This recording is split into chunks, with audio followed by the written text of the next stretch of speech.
வணக்கம். நம்ம சேனலில் நான் மறுபடியும் எல்லாரையும் வரவேற்கிறேன். இன்றைக்கு நம்ம என்ன பார்க்க போகிறோம்னா, நிறைய பேர் கன்சியூமர்ஸாக இருந்து ஒரு பொருள் கொடுத்து வாங்குறீங்க. நீங்கள் ஒரு கன்சியூமர், ஒரு கூட்ஸ் வாங்குறீங்க, இல்லை ஒரு சர்வீஸ் எடுக்கிறீங்க. அது மூலிமா நீங்கள் கன்சியூமர். ஃபார் எக்ஸாம்பிள், நீங்கள் ஒரு கேஸ் சிலிண்டர் தொடர்ந்து வாங்கிட்டு இருக்கீங்க. அந்த கேஸ் சிலிண்டரில் உங்களுக்கு தொடர்ந்து என்ன பிரச்சனை அப்படின்னா, கேஸ் போட்டேன், கேஸோட விலை எல்லாம் அதிகம். சென்ட்ரல் கவர்மெண்ட் மூலிமா கேஸ்லேயும் எல்லாத்துலேயுமே ஜிஎஸ்டி போட்டு அது எல்லாத்துலேயுமே வச்சுருக்காங்க. கேஸில், சாப்பாடில் எல்லாத்துலேயுமே ஜிஎஸ்டி இருக்குது.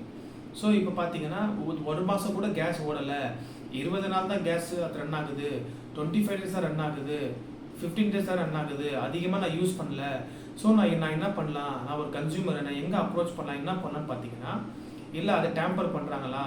ஏன்னா சில பேர் என்ன பண்ணுவாங்கன்னா, அந்த கேஸ் போடுறவங்க எக்ஸிக்யூட்டிவ்ஸ் இருப்பாங்க, அந்த கேஸ் கொடுக்குறவங்க, கேஸ் கொண்டு போடுறவங்க அந்த வெண்டார்ஸ் இருப்பாங்க, கேஸ் வெண்டார்ஸ். அவங்க கொண்டு கொடுக்கும்போது நீங்கள் 20 ரூபாய் கொடுங்க, 50 ரூபாய் கொடுங்க, 100 ரூபாய் கொடுங்கன்னு அவங்க செலவுக்கு காசு கேட்பாங்க.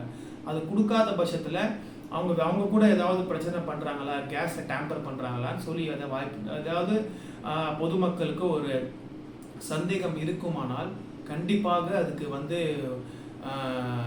வழிகள் இருக்குது, ரெமடிஸ் இருக்குது. உடனே அந்த கேஸ் ஏஜென்சியில் நீங்கள் கம்ப்ளைண்ட் கொடுக்கலாம். ரிட்டன் ஃபார்மெட்டில் நேரில் கொடுக்கலன்னா ரிஜிஸ்டர் போஸ்ட் அனுப்பலாம். போஸ்ட் அனுப்பிச்சிட்டு அங்கே வேலைக்கு ஆகலை அப்படின்னா நீங்கள் லீகல் நோட்டீஸ் அனுப்பலாம். லீகல் நோட்டீஸ் அனுப்பிச்சு வேலைக்கு ஆகலைன்னா நீங்கள் உடனே கன்சியூமர் கோர்ட்டில் கேஸ் போடலாம். கன்சியூமர் கோர்ட்டில் கேஸ் போட்டிங்கன்னா டிஃபிஷியன்சி இன் குட்ஸ், டிஃபிஷியன்சி இன் சர்வீஸ் அப்படின்னு சொல்லிட்டு நீங்கள் கேஸ் ஃபைல் பண்ணிங்கன்னா உங்களுக்கு ஒரு நஷ்டம் கிடைக்கும், ஒரு காம்பன்சேஷன் கிடைக்கும். அந்த கேஸ் ஏஜென்சி மேலே கண்டிப்பாக ஒரு காம்பன்சேஷன் கொடுப்பாங்க. அந்த கேஸ் ஏஜென்சிக்குன்னு தனி வெப்சைட் இருக்கும், ஆன்லைன்லேயும் நீங்கள் கம்ப்ளைண்ட் லான்ச் பண்ணலாம். இந்த மாதிரி விஷயங்கள் தொடர்ந்து நிறைய பேருக்கு நடக்குது அப்படின்னா என் சேனலை பார்த்து இது ஜனங்களுக்கு ஒரு பொதுவான சட்ட விழிப்புணர்வு நான் கொடுக்குறேன். நிறைய பாதிக்கப்பட்டிருப்பீங்க. ஏன்னா ஒரு நாளில் நம்ம ஒரு 400 ரூபாய் 300 ரூபாய் சம்பாதிக்கிறதுக்கு நம்மளுடைய உடம்புல இருக்கிற ரத்தத்தையோ நம்மளுடைய வேர்வையோ நம்ம சிந்தி ஒரு 300 ரூபாய் மாதம் ஒரு நாளைக்கு சம்பாதிக்கிறோம். மாதம் 4000 ரூபாய்க்கு வேலைக்கு போகிறவங்க இருக்காங்க, 2000 ரூபாய்க்கு வேலைக்கு போகிறவங்க இருக்காங்க, மாதம் 1000 ரூபாய்க்கு வேலைக்கு போகிறவங்க இருக்காங்க. அந்த மாதிரி பல பேர் ரொம்ப கஷ்டப்பட்டு வேலை செய்கிறாங்க. எல்லாம் சிறு குறு தொழில் பண்ணி தமிழ்நாட்டில் சர்வைவ் பண்ணுறாங்க, சொசைட்டியில் சர்வைவ் பண்ணுறாங்க.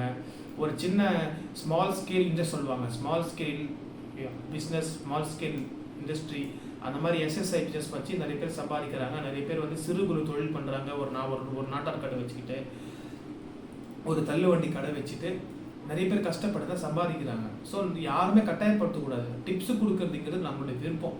பொதுமக்களை கட்டாயப்படுத்துகிறாங்க அப்படின்னா அவங்க மேலே நீங்கள் கமெண்ட் கொடுத்தீங்கன்னா அவங்களையும் சஸ்பெண்ட் பண்ணுறதுக்கான கண்டிப்பாக அதில் முகாந்திரம் இருக்குது அப்படின்னா கண்டிப்பாக செய்வாங்க. ஸோ கண்டிப்பாக நீங்கள் கன்சியூமர் கோர்ட்டே அணுகலாம். ஆனால் கன்சியூமர் கோர்ட்டு போகிறதுக்கு முன்னாடி அந்த கன்சர்ன்டு கேஸ் ஏஜென்சியோட ரீஜனல் பிரான்ச்சில் ஒரு கம்ப்ளைண்ட் கொடுத்துட்டு ஒரு லீகல் நோட்டீஸ் அமைச்சிட்டு அதுக்கப்புறம் நீங்கள் கன்சியூமர் கோர்ட்டில் கேஸ் போட்டுட்டிங்கன்னா அதில் முகாந்திரம் இருக்கும் பட்சத்தில் கண்டிப்பாக உங்களுக்கு நஷ்டம் கொடுக்க போகிறோம். என் வீடியோ பிடிச்சிருந்தால் லைக் பண்ணுங்கள், ஷேர் பண்ணுங்கள், சப்ஸ்கிரைப் பண்ணுங்கள். வணக்கம்.